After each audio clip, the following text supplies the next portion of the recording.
Restons dans la Chopo où 1 523 056 tonnes de manioc ont été produites durant l'année 2023, une production en baisse de presque 150 000 tonnes par rapport à l'année 2022. De même pour les cultures des arachides et de maïs où une baisse respective de 86 et plus de 5 000 tonnes a été observée en 2023 d'après l'inspection territoriale de l'agriculture. Les agriculteurs et experts en sciences agricoles exhortent les autorités à investir davantage dans ce secteur afin de le rebooster.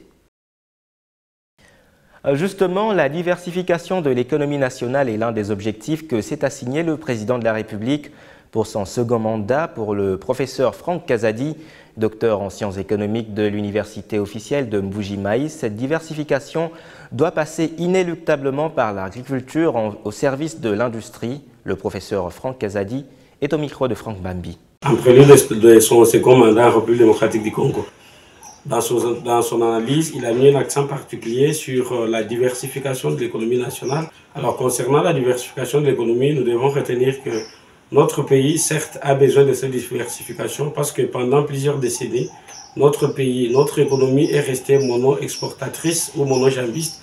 Elle est restée spécialisée dans l'exportation de mêmes matières à faible valeur ajoutée. Alors, pour arriver à créer de la richesse, pour arriver à développer notre pays, nous devons diversifier, développer de nouveaux secteurs et diversifier notre économie en diversifiant bien sûr et bien entendu les exportations. Nous devons quitter le secteur primaire vers le secteur secondaire qui est un secteur de la transformation et donc de l'industrialisation, ce qui implique donc une industrialisation réussie avec des industries en amont et en aval. Alors cela ne passera que par une mise au service de l'industrie, de l'agriculture, parce que l'industrialisation a besoin de matières premières et ces matières premières proviendront de l'agriculture. Et dans cette politique de diversification de l'économie, le PPP, le partenariat public-privé, doit aussi jouer un rôle très important. L'État doit appuyer des porteurs de projets industriels qui peuvent catalyser le développement et donc l'industrialisation de notre pays.